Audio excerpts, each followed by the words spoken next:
Yo, Trip lang, trip. pakinggan nyo to. Bakit? Trip, Trip lang. trip lang. Halika na tara, madali lang talaga. Pangako pagkatapos humihinga ka padali na pare magliliwanag na kung di ka sasabay maiiwanan ka. Ang isip ay wag na gawing pang dalawa, dahil isa lang ito. Ang gusto lang naman ito ay maging masaya.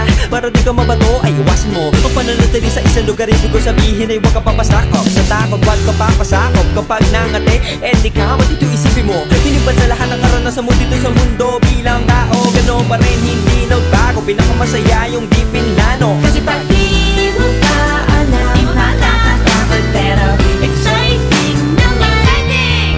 Yeah! Sumabay lang sipat na ng bahala. Oras na subukan ang di pa nagagawa. Minsan lang kaya magpakaligaya.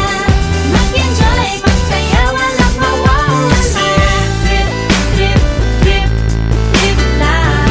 Trip, trip, trip, trip May gusto kong gawin pero nangangamba na baka mga tao'y tawanan ka. Nais kumanta pero di mo forte. 5 piso lang naman ang karaoke. Go, basta sa bakanting lote. Joke, galingan kahit konti. Kahit rip, bigay lahat sa ginagawa mo. Na sa ganun ay wala masabi ang ibang tao. Sa ginagalawa nating mundo ay maraming loko-loko. Hindi mo naman inaano, ano ba talaga ang kailangan nyo? Siguro ang trip ko'y trip nyo rin. Hindi nyo lang agawang gawin. Kung ganyan, sakyan mo na lang, wag ka na mag-alala kung saan ka